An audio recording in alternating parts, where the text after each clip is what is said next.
Thank you for that. I'm told that we are now going into a question and answer session. She's nodding. So who wants to put a hand up and I'll pick away? I don't bite often. Right, here we go. This guy there. How come where you get the video from the object we saw? The cylindrical object? Yeah. That's 2 clips taken by the man and wife couple. Yeah. The police officer, the male police officer in his back garden took it on his mobile phone and sent it to me. Oh, okay. So it's a private, it's not an on-duty sighting, it's an off-duty sighting. But he's still the same officer with his trained eyes, and he's given me a very detailed report about it. And I have no doubt that he's seen something and he's got it backed up with photographs and video clips. Okay, next question. Here we go at the front. The same case, did he say anything about how it took off? He basically said it just went very slowly from horizon to horizon, tumbling slowly, huge dimensions, clear sky. The irony is that you would think, because it was moving towards a town called Consett in the northeast, that there would have been lots of people. But strangely, and is often the case, not everybody looks up into the sky. But this is a relatively low altitude object. But he made private phone calls to the nearby airports and was told there was nothing there. Now there's clearly something there that shouldn't be there. And if his dimensions are anywhere near right, even if it was, instead of 400 feet, instead of 200 metres or 150 metres in length, even if it was only 50 feet, it's still a very large object moving in an unconventional way for 30 minutes from horizon to horizon without any means of obvious propulsion, clearly rotating on its own axis. Balloons don't work like that. If you let a balloon go, it drifts with the thermals on the wind. It couldn't stay in that pretty much fixed upright position and doing that. Very slow and precise. So I don't know what that is, but I know what it's not. Next question. There we go. In fact, all right, sorry, I can't see because of the big light, big white light. Go on. Here we go. Right. Who is it at the back? Yeah, on the back, yeah, with the nice vest on. Yeah. What do you think about this pop culture around aliens and this phenomenon? Like teenagers, they love these kind of films with aliens and. Well, there's certainly a lot of interest at the moment in aliens, but with the film industry, I'm a big film buff, I always was. So I have a big interest in films anyway, but there is a big interest at the moment. But with all things, films tend to go in cycles. And when there was Close Encounters of the Third Kind, there was a rash of science fiction kind of spaceship alien films. And then it will be the thrillers, and then it will be love stories that get the flavour of the month. I wouldn't draw too much attention to that, but you do touch on something that I see that you're a young person, and I mean that not derogatory, but I'm pleased that you're here because one of the things I get worried by is as I lecture around, I'm often seeing people in the 40s, 50s, 60s, no disrespect to those. I want to see a lot more younger people because we live in a culture now that says we play video games and shoot aliens all the time on games. And people say, well, we watch science fiction TV series, but it doesn't transfer. And yet everybody says that we live in an age where they say a popular thing that's said is that after pornography on the internet, people look for UFO stories. Now, there's a lot of rubbish out on websites, but there's also some good stuff if you know where to look.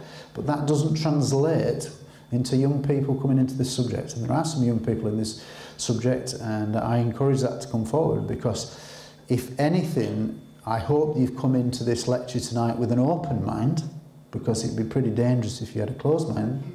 But if you've come in with an open mind, it means that you're willing to learn information and willing to rationalise and listen to things. You don't have to accept it, but you're willing to listen to things. And that's what you need in an open mind. And what I've done, hopefully, is illustrated that very normal, credible people, the village Bobby, who you may well know, the family officer that you've known for 20 years, are having very credible sightings, but they're not on their own. 3/4 of them are always with another officer. And when we start talking about 425 cases and 903 officers, that's a huge body of evidence, forgive the pun and police, but it is a huge body of evidence to say that these very real, professionally trained people who rationalise police officers do not stand up and raise their head above the parapet and give their names unless they've seen some, because they know that they're leaving themselves open for ridicule. But as time goes on and those figures get bigger, then it means that officers should have an atmosphere where they feel that they can forward. But in answer to your question, I don't know why there's a proliferation at the moment. I think it's just cyclical. I wouldn't read too much attention into it. But what surprises me is there are many more young people who should be far more open, because they've grown up in an era where they're used to satellite technology, you know, live transmissions, space flight. You would think they would be far more interested. And it strikes me that there's a lot of armchair UFO enthusiasts, but we need actually people to come forward and form groups and join groups like Exopolitics Denmark, because we have to raise the awareness that this is a real thing and that you're just not being told. Next question. Here we go on the front. Do you have your own personal theory? I've heard that before. Right, here we go. Right, we talked about it briefly at the break. Yes. One of the regular questions that's put to me is, okay, you say that there's aliens, but why don't they announce themselves and make it obvious to everybody? We won't have this debate anymore. Well, they obviously could do. What I would say is that you're probably not aware, but there are many, many sightings that have happened in front of thousands of people. People may have heard of the lights, Phoenix lights. Yeah. Now that was tracked over about 200 miles as the object moved towards Phoenix, Arizona. And the sad thing about that was there was an opportunity there to have a major breakthrough with the press, because the governor at the time, Fife Symington, he called a big press conference, and there was a huge media interest because so many thousands of people had watched this huge boomerang-shaped object moving across the sky, and then it took up position over the skies. At the time, he said in 1997, I think it was, that he called a press conference and said, I'm going to announce the truth. And people all wondered, and there was the world's press there. And then he brought in a guy wearing an alien suit and ridiculed it. However, 10 years later, Fife Symington, now a retired governor, says, well, actually, I did see it. But wouldn't it have been nice if you'd have had the bottle in 1997, when there was the world's media attention, for the governor at the time serving to say, I saw that too. Could have been a chance for a breakthrough. But it's gone, and I suspect people said to him, you do that, you won't be governor for very long. I suspect that was what happened. When we talk about the media, it's a huge subject, and I could spend 5 hours talking about the way the media control this subject at the very highest level. I think it comes from political level down to the very highest levels, not at local level, regional level, but the very highest levels. I've worked on now maybe 14 documentaries, and they all follow the same pattern. Bit of good stuff, bit of pilots, bit of mythology about the alien myths and alien heads, and then a few people who are nutters who are standing on the hill with a tin lid on their head going, no, no, no, no, no, you know, that kind of thing. And the bottom line is everybody gets confused, as they were from the start. And that's what they all do. Answering your question, I've developed a theory to explain why I think, and it's only my own theory, why they come and they don't announce themselves in a major scale. I would imagine all of us live in houses. Some of us may live in flats, but for those that live in houses, those that have got a garden, imagine in your garden if you turned over a piece of concrete in your garden, and at the bottom of your garden you came across a colony of 24-legged ants. Not 8-legged ants, a 24-legged breed of ant in your garden. And it's the only place on the entire earth where this colony is. And you're fascinated, you don't know anything about ants, you say, right, I tell a few people, wow, this guy's got 24-legged ants. Soon the story gets out to the local media, a report comes round. Wow, you've got 24-legged ants, this is amazing, it's the only one in the world. Once the story gets out, then who does it attract? The people who study ants, wow, there's a new variety of 24-legged ants. I must go to this garden and see these. So they come from all around the world, from the far ends of the earth, to research the 24-legged ants. Then you've got some unscrupulous people who think, I collect tiger skins, I collect tigers, I collect ivory. I'm going to get some dead 24-legged ants and sell them for lots of money. So they come in and they break into the garden and they steal some 24-legged ants.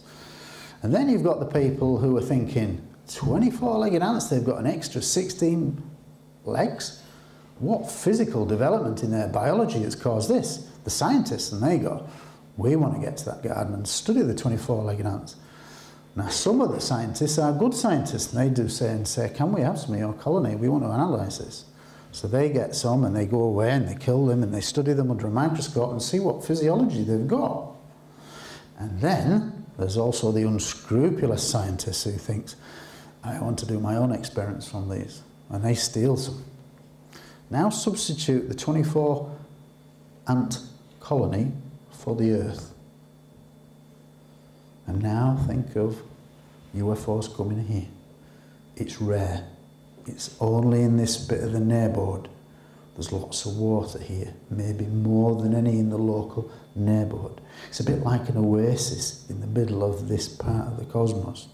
And we're a bit maybe like the Great Barrier Reef or the Galapagos Islands, that there's unique species here of fauna and plant and animal life that just don't exist in abundance, maybe on other planets, in our part of the galaxy. So they come, some come and just watch and surveil. Some come and steal a few cows and do a few nasty little experiments.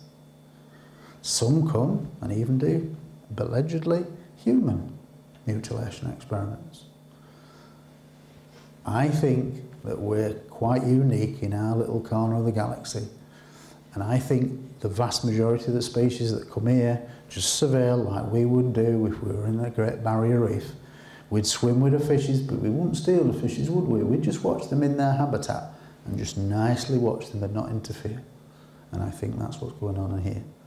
I think there is a level of contact with some species, with governments and with some people, but in reality, me and you's never going to know that because we're not important enough until such a time as there's a major breakthrough and there's an announcement, which I think will happen within the next 10 years. So that's why we're a bit special. Next question. Juanette? I think why is all this subject so top secret? Why is all the files sealed? Any file is released and accessible for the ordinary people. But have there been any attack? Is there anything to be afraid? Yes, no, I think there is a genuine need to be afraid, and I'm not being alarmist. But there are cases of pilots being sent up, military pilots being sent up to intercept. There was a very famous case in 1948 involving a pilot called Thomas Mantell, and basically a UFO was seen visually over a base, US Air Force base, and it was seen by all the people in the air traffic tower. It was radar confirmed early on. There was a visual with high altitude binoculars from the air traffic tower. They sent up an aircraft, they sent up 3 aircraft. 2 aircraft ran out of fuel, so I had to go back. 1 aircraft followed behind, which is Thomas Mantell, and his last known transmission was basically on the lines of it's metallic, it's tremendous in size, and I'm going higher to take a better look. The next thing is they find his plane crashed and whatever, but that's a very famous case. There's also another one with another pilot called Gorman. He had an encounter with a sighting, and it was a dogfight, and this was about a year afterwards, about 1949. It nearly killed him, and he was in a dogfight with one for about half an hour, and it was all tracked on radar.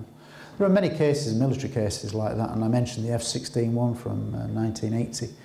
That's arguably, for me, the best evidential case there is, because the F-16s were recording all the cockpit instrumentation. So even though we didn't have we had visual sighting at the start, again from air traffic in the air bases, But the actual sighting from the pilots was radar only. But all 8 radars checking it, all the telemetry information correlated. When I said this object does this right angle turn as it nearly hit the ground and pulls 30 Gs, this is what you could produce in a court of law. And that case alone would say that there is an intelligent object. You've been in a 75-minute dogfight. The pilots got lock-ons twice, but when they came to try to hold the lock, it broke the lock, which shouldn't happen. It's quite bizarre, but all the information is recorded, multiple radar and everything, and it would, you could put this on the 6 o'clock news, and it should have hit the 6 o'clock news. And we talk about media suppression. The deputy head of the Belgian Air Force was called Colonel de Broek. The Belgians wanted to release all this, and they called a public press conference and in Belgium, and they had lots of media there. And he showed them the radar footage, and he showed them the cockpit instrumentation footage, and the false horizon and the diamond suddenly dropping below as it dropped 5,000 feet in 3 seconds. And he says this isn't stealth; it's moving way beyond the capabilities of stealth aircraft. This is 1980, and basically he came as close as anybody in the Belgian Air Force had to saying this was extraterrestrial. The guy who actually investigated it, Emil Schweitzer, was a civilian who worked with the radar specialists, and their final report was extraterrestrial, and he's gone on camera and said that. When you look at other cases, not all countries are secretive. Britain follows America's lead. Britain and America are the most secretive, America being the most secretive, which is surprising when you look at the Soviet Union and things like that. There have been Soviet studies.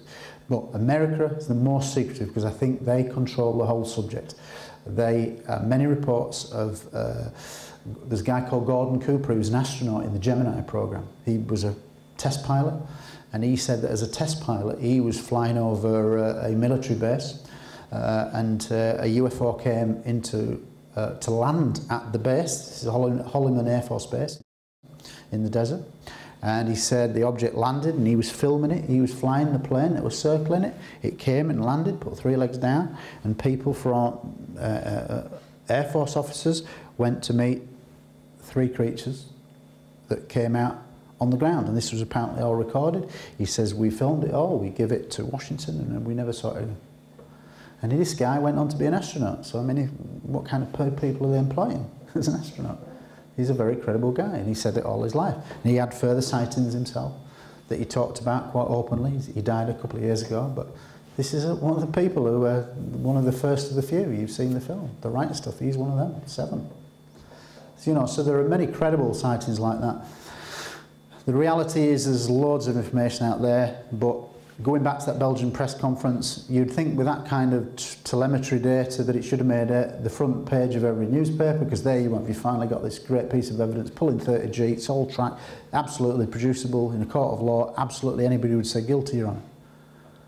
Did it make the front page of the Belgian top papers? No. Did it make the front pages of any newspapers? No. Why not? It should have. Did it get on the 6 o'clock news? No. Why not? It should have. And there you go, in one foul case, people say, well, where's the evidence? Well, there you go. You can't get really much better case than that proves the case. 75-minute dogfight, how many people before coming into this room knew that UFOs have got into dogfights for 75 minutes? Probably not many. Probably you go on the high street now and you go outside here and you stop the next 200 people, not one people will have heard of any of these cases. Now I'm trying to reach those kind of people. Next question. I've seen, you talked about Gordon Cooper just before. Yeah. The guy who was the first astronaut in space for America, not the first man on the moon. Yeah. The first astronaut on the. I saw him on CNN. Yeah. And I also had seen the other astronaut, Mitchell. Yeah. Mitchell, right? Yeah. These guys have been to CNN. Why do you think nothing happened at all? Because CNN is worldwide, you know, and well, it should pick something up. You know? The thing is, what you've got is that from the day you're born, you pretty much learn anything from books, newspapers, TV, and film, and apart from what your parents tell you. Now, if everybody's brought up to believe that there's nothing to this subject because of what they've been told since the day they were born, the vast majority of people are going to grow up thinking there's nothing to the subject. It's quite logical. Or there might be something to it, but I don't really have any fixed feelings. And in reality, the media want that to happen because governments want it to happen. And why does it want to happen? The biggest reason why the cover-up still exists? Loss of power. If you or I, in this room, invented a car that could run on fresh air, in this room we all sit down together, and by the end of the night we come up with a revolutionary new system that doesn't need any fuel, it can just run on fresh air and convert it into energy. We'd all become very rich, you would think, but the odds are that the people that are in the gas companies, the oil companies, do you think they're going to be kind of pleased that you might find this free energy? Might they think, ooh, our profits just go out the window? So might they come to us all and say, look, you 30, 50 people in this room, you've come up with a great idea, I'm going to give you £5 million each, you sign over the rights, and you never talk about it again. That's probably what happens. There is a lot of powerful mediums that says if you came across things that didn't need fossil fuels, you're then affecting a lot of people. Why do we not have the truth coming out? Well, does America want to admit the world's supposedly only superpower? Does America want to admit that they're not in charge of the airspace? That these things can come and go with impunity? Do they really want to admit that? Because if they did that, all the armaments contracts that they're involved in, and they've got their sticky fingers all over the world, aren't really worth the money they're written on. Because they wouldn't be that superpower anymore. They'd be pretty rendered useless. If they wanted to come and do whatever they do, they would do it. So you'd have to say that probably after all this time, whoever is coming is benign, else it would have happened by now. And in a curious way, when we go back to the Ministry of Defence and their decision to say that there's nothing ever been of defence significance, cutting the jargon aside, what it's basically saying is we know they're here, but as long as they're not threatening us, we're okay. And that's what they're basically saying. It's not they would officially say that, but that's what it really means. Any others? I think I've got, how long left here? 2 minutes. Or were you flicking a bit at me? Oh, 2 minutes, okay.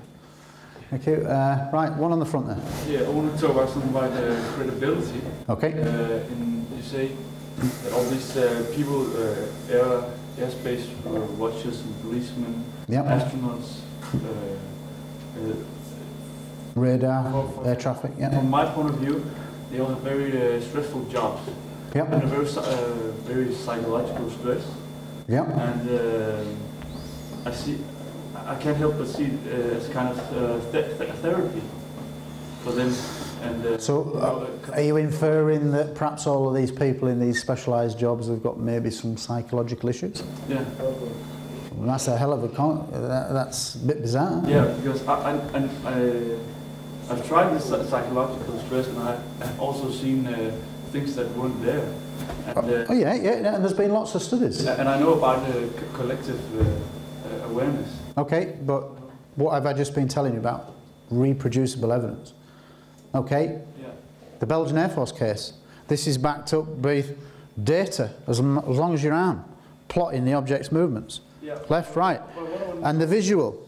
So you've got airborne radar, ground radar, multiple airborne ground radar. This is not psychological. There are some, undoubtedly, there are some cases where people see things that they think are UFOs, but turn out to have a mundane explanation. The reality is, the general figure put out is that 95% of everything that's reported as a UFO turns out not to be. That it's meteorological, atmospheric, just mistaken. But I'm not interested in that 95%. I'm a police officer. I want to get to the bottom of it. So all I'm going to deal with is the best credible evidential pieces, the bits that aren't psychological. Yeah? When you have 24 officers over 6 different counties tracking an object going across the sky, and that was 2 lights moving like that, parallel to each other, across 6 counties, that's not psychological. No, agreed, but where is your filter on filtering these observations? Because I know that some of them are very credible, but also some of them just sound too fantastic. And some of them do sound too fantastic. But how do you sort them out? Well, one of the things I do is, well, first of all, I talk to them. When they usually email me, I ring them, and then I start a conversation. As I'm talking to them, I'm taking initial notes.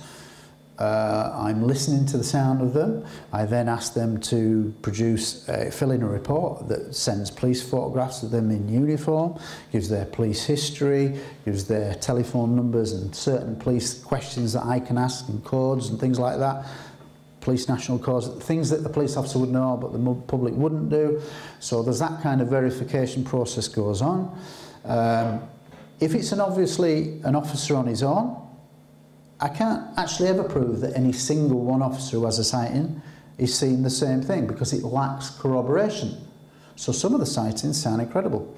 But let's go back to the statistic. Of the 425 cases, over 300 are multiple officer, anywhere from 2 up to 24 officers. There's many cases with 4, 5, 6, 10 officers. So do you see what I mean? It's easy for one person to be mistaken. But if I all go to this room now and I throw a ball at that green light and smash it, and we're all as close as this, then the odds are that you'd all say that my description might change, but a guy went over and threw a ball at that light and smashed it. And that's multiple corroboration. Yeah, but their perception of what I was wearing, the colour I am, what, you know, how I walked across, did I run across? Everybody would be slightly different, but when you have multiple corroboration, that's a major plus factor, and that's what I look for. Yeah? So hopefully that's part of the filter process. But when you look at these very credible people, if you're in an air traffic control tower and you've got your big high-powered binoculars, you're used to knowing what planes look like. You think about a traffic landing, they've got to be switched on. It's a really important job. Health and safety, lives, thousands of lives with one mistake are at risk. And if that guy is saying, or 2 or 3 guys is saying, there was an object stationary, like in the, some people may be aware there was an incident in 2006 over O'Hare Airport that's been kind of like tried to be damped down. But basically aircrew see an object, a sphere, hanging over one of the terminals. Can you imagine when you go into Copenhagen Airport and you suddenly see an object low, and it's watched and it's seen by aircrew, people on the ground, luggage people and all that, and then suddenly it goes straight up in the sky, punches a hole, perfect hole, through the cloud, lots of people see it, and it starts coming over the radio into the air traffic and all that. Some people see it and then it becomes a story. The media start to report it and then there's a big clampdown.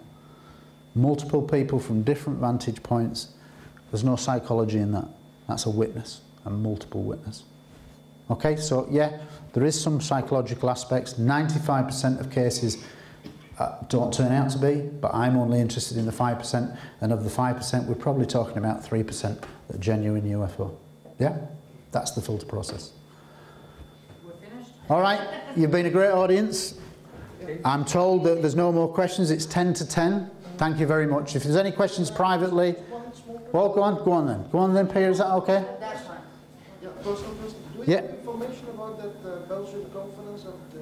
Yeah, I can point you to that case. All you have to do is put into Google Belgium case 1990 F-16 or Belgium radar case 1990, and it'll bring you lots of cases repeating it. But it's a very credible. It's one of my favourite cases because it has all the data that would prove it in a court of law. Thank you for your attention. You've been a very good audience. Thank you very much. Thank you.